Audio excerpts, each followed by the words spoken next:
روزے روشن مانی مانی بھی سدے راہ ہوا. کیا بات ہے. درو دیوار لفظ لفظ کھڑے مانی مانی بھی سدے راہ ہوا. ایک خاموشی نے گھیر کر مارا. ایک خاموشی نے گھیر کر مارا اور زندہ دل رہنے خانقاہ ہوا. یعنی تنہا تھا میں سپاہ ہوا. اپنے سائے سے لڑکے جیت گیا. اپنے سائے سے لڑکے جیت گیا. یعنی تنہا تھا میں سپاہ ہوا اور کہے اشک بن کے تھم نہ سکے. اشک بن کے ایک تبسم بھی سر پہ آ ہوا. پھر یوں ہوا کہ ٹوٹ کے پتلی نہیں جڑی. پھر یوں ہوا کہ ٹوٹ کے پتلی نہیں جڑی. قصہ یہیں پہ ختم تھا لیکن خبر اڑی. ایک شخص جہاں کی راہ میں آفت عجب پڑی. زنجیر درد کیسے سلامت رہی حضور. ٹوٹی جگہ جگہ سے تڑپ کر کڑی کڑی. زنجیر درد کیسے سلامت رہی حضور. ٹوٹی جگہ جگہ سے تڑپ کر کڑی کڑی. آیا نیا پڑاؤ یہی داستان میں اور مانی کی گھات میں رہی لفظوں کی لومڑی. نیا پڑاؤ یہی داستان میں مانی کی گھات میں رہی لفظوں کی لومڑی. اور کوہرام خاموشی کے سراپے میں ڈھل گیا اور عالم کے ہاتھ کانپے گری خوف کی چھڑی. کوہرام خاموشی کے سراپے میں ڈھل گیا عالم کے ہاتھ کانپے گری خوف کی چھڑی. گرنا چھڑی کا بازیگری کا کمال تھا. گرنا چھڑی کا بازیگری کا کمال تھا. نیولے کی آنکھ جیسے سیاہ مار سے لڑی. گرنا چھڑی کا بازیگری کا کمال تھا. نیولے کی آنکھ جیسے سیاہ مار سے لڑی. تاروں کی آنکھ روزنے زندہ بنی رہی. اور رات ایک کیل بنی درد میں گڑی. پھر صبح شام مل کے شفق رنگ ہو گئے اور چلنے لگی ہواؤں کے رخ پر ہر ایک گھڑی. پھر صبح شام مل کے شفق رنگ ہو گئے چلنے لگی ہواؤں کے رخ پر ہر ایک گھڑی. اب بادل سفید ظلم کے ایک دم برس پڑے. بادل سفید ظلم کے ایک دم برس پڑے اور سرخ دھوپ ریشمی سایوں میں تھی کھڑی. جھلسا کے رنگ روپ نئی شکل دے گئی. ہم بے قصوں کو ہنسنے کی عادت جبھی پڑی. آیا نیا پڑاؤ اسی داستان میں مانی کے گھات میں رہی لفظوں کی لومڑی. دوستو ذرا سوچئے کہ شاعری میں لفظوں کی لومڑی اور اس طرح کی علامات اور اس طرح کے الفاظ کا جو استعمال باقر مہدی نے اپنی شاعری میں کیا ہے وہ کہیں بھی کسی کی شاعری میں آپ کو اس طرح سے نظر نہیں آئے گا.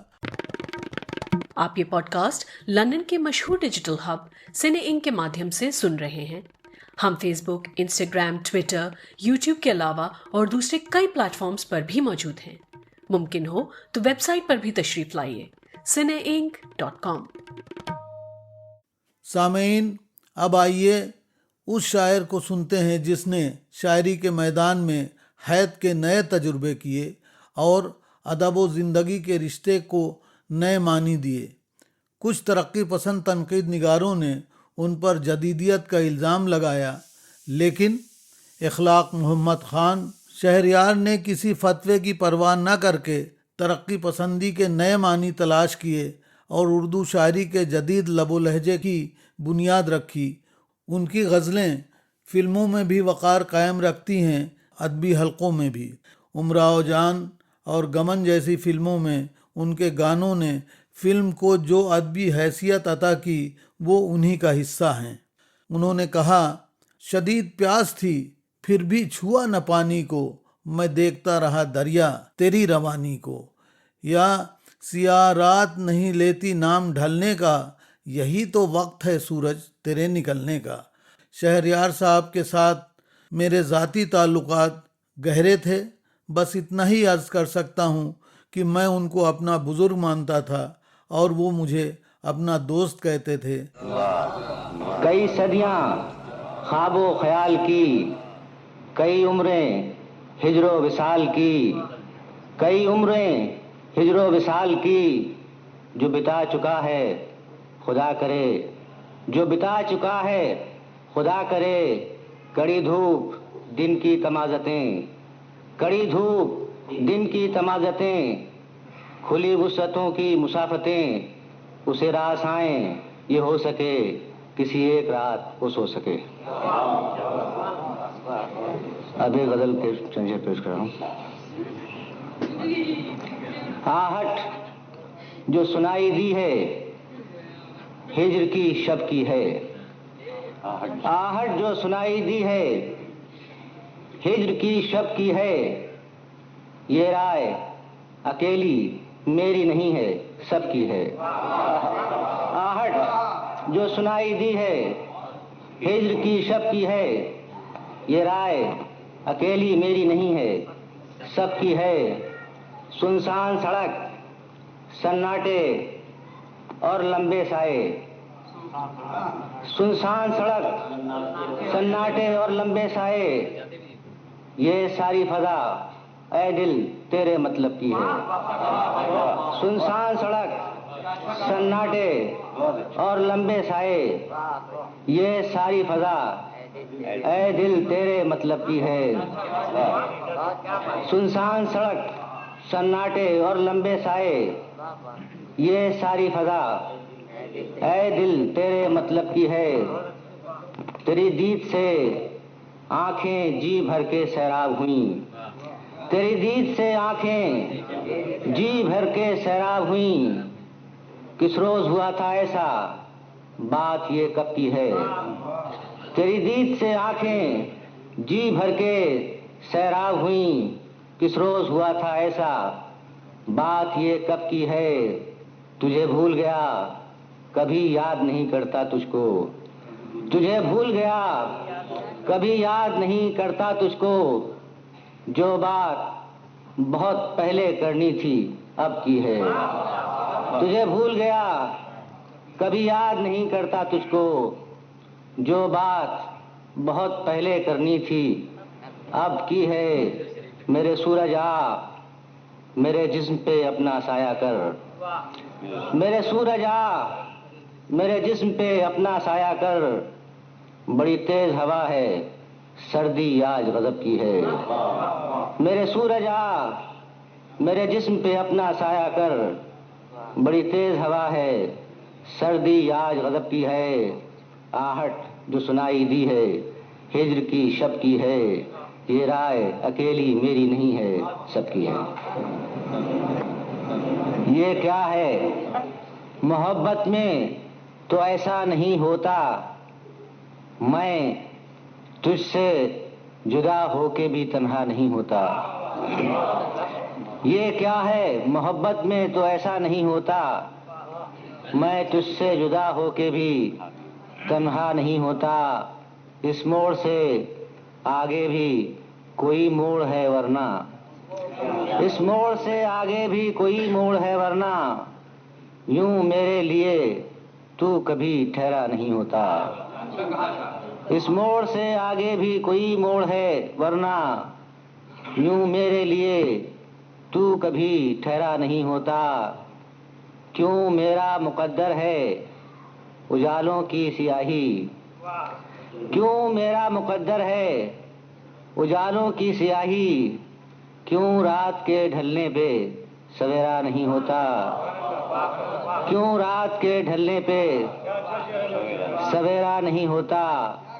یا اتنی نہ تبدیل ہوئی ہوتی یہ دنیا، یا اتنی نہ تبدیل ہوئی ہوتی یہ دنیا، یا میں نے اسے خواب میں دیکھا نہیں ہوتا،